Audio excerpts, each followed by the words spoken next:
Yep, I lost my job. I am now gainfully unemployed. So what happened? I recently told my boys who are 11 and 9 that I lost my job and I'm going to be home more often during the summer, and there's more things that we can do and plan together, and this is perfect timing. The first question that comes out of my boy's mouth is, Dad, what did you do? Did you get fired at work? And the answer is no, I did not get fired, but thank you for the vote of confidence, boys. So back in March, right before COVID hit, the company I was working for decided to do a financial restructure in terms of keeping the business growing. And the result of that organizational restructure, over 100 positions were let go. And unfortunately, one of my position was let go. However, fortunately, my position was kept on until the end of July, so I was able to transition some of the projects I was working on and transition my team to a new manager. It's the beginning of September right now, and I still haven't found a job yet. I've been actively looking all through August, and I've participated in 6 video conferencing interviews. And I believe that's going to be the new norm, especially with COVID. You don't want to do in-person interviews. And I want to share with you some of my tips I learned about doing video conferencing interviews. I'm going to talk about the camera, the lighting, the microphone, and ways to kind of position yourself better for video conferencing interviews, and some of the feedback I received from recruiters who did interviews with me as well. I'm also going to talk about taking advantage of using your screen space on your laptop, or if you have a desktop with dual screens. There's things that you can do to have speaking notes up on the screen so you'll be prepared to answer questions for the interview, and just some tips for that. Alright, so as you're watching, if you found this video helpful, please remember to give it a thumbs up, like the video, and consider subscribing to my channel for similar content. First thing I want to talk about is your camera. Use the best camera that you have available so that the person interviewing can have a good visual of you and see you. Nothing's worse than having a blurry, blotchy camera that's dark and can't really see you. And the best camera that most people have is their iPhone or Android camera. So either the back camera or the front camera is way better than the camera that you have on a laptop. There's a free app called Epoch Cam, both on Android Play Store and on the iPhone Apple Store, that allows you to use your camera phone as a webcam. And it's a free app. I'll put a description below. I actually recently did a tutorial on this, on how to set it up and use it as a webcam. So feel free to check it out. I'll put the card up here or here somewhere, and just click on the card and I'll take you to the tutorial. Okay, so what I want to show you was I have the iPhone camera connected to my laptop, and we use the laptop webcam. So this is right now is on the laptop webcam, and once I change it to the iPhone cam, you can see the picture quality is much better, and the color, the light sensitivity, you can see more light. It is just the camera quality is just way better. You can see me better. So I'm going to switch back to the webcam. This is the webcam. I'm dark. The colors aren't as vivid, aren't as great. And as soon as I switch to the iPhone cam, you can see the iPhone camera is way better. So I would definitely recommend using if you have an iPhone or Android phone, use that free Epoch Cam, because you can definitely see the difference between the two. So that's the first one, is to use a good camera.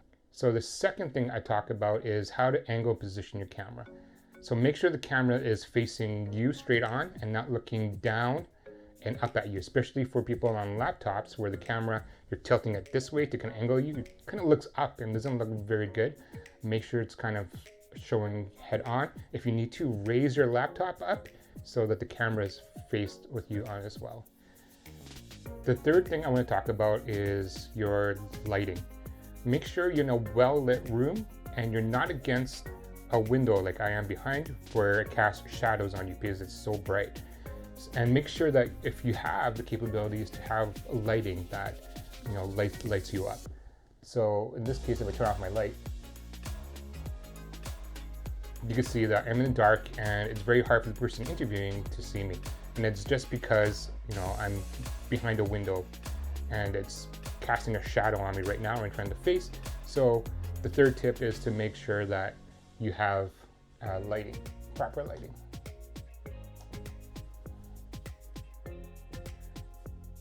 The fourth thing I recommend is your sound.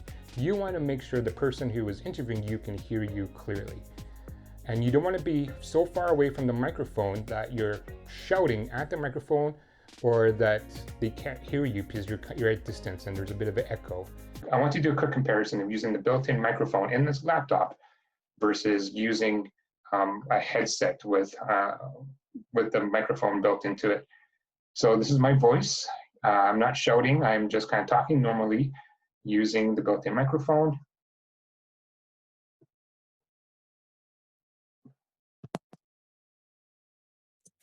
Now, this is my voice using the microphone from the headset. And this is just my iPhone headset that I've used that could plug into the 3.5mm headset jack on my laptop. And so this is what my voice sounds like.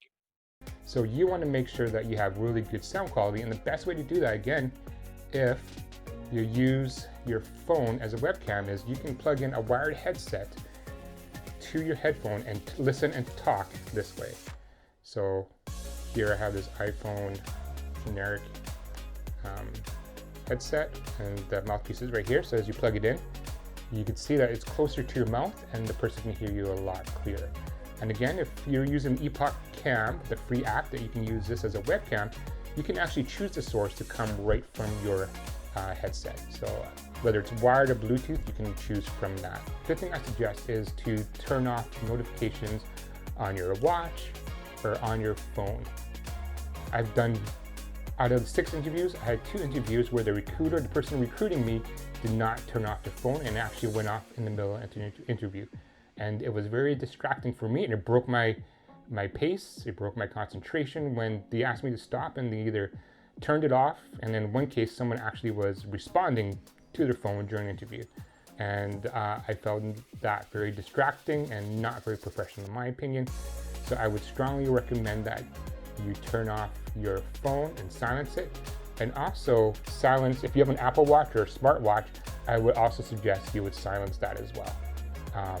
There's cases where I've seen where I was talking and then all of a sudden I see them do this because a notification went off. And I actually caught myself one time doing the exact same thing during an interview where I received a buzz and I instinctively looked down, and that was not a very good impression on my part either. So make sure you turn off your notifications on your phone and your smartwatch.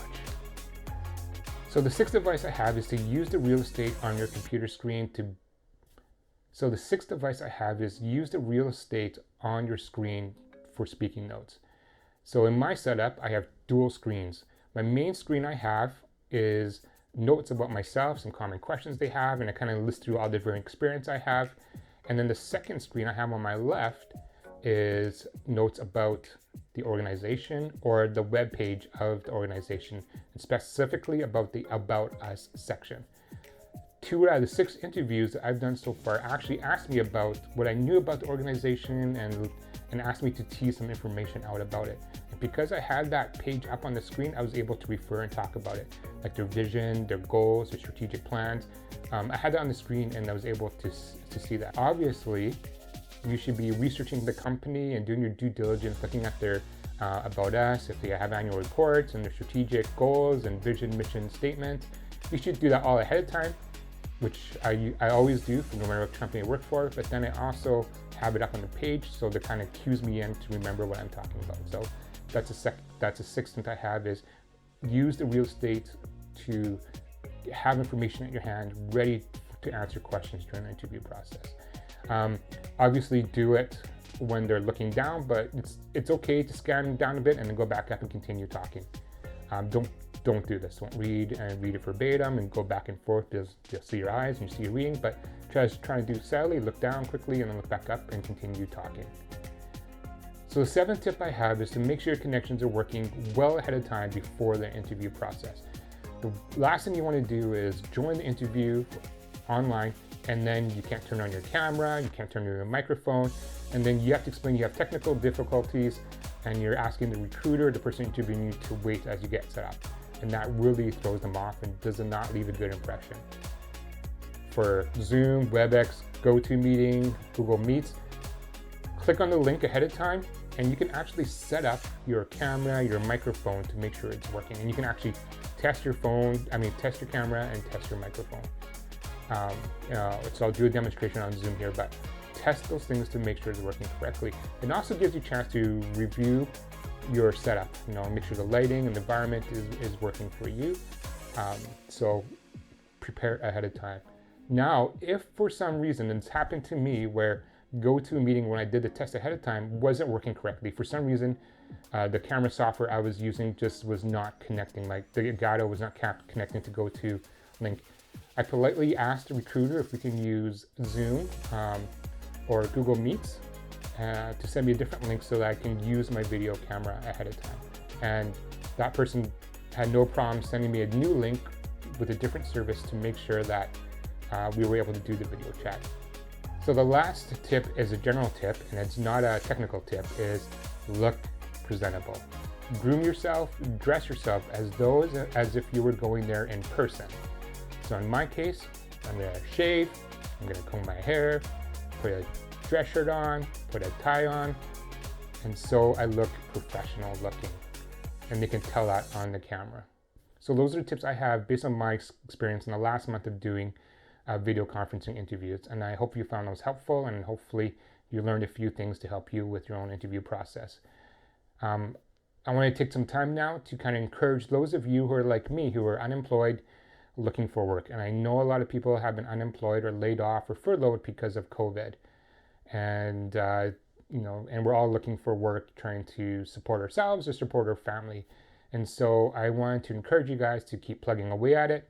Reach out to your networks. Don't be afraid to ask other people for job leads.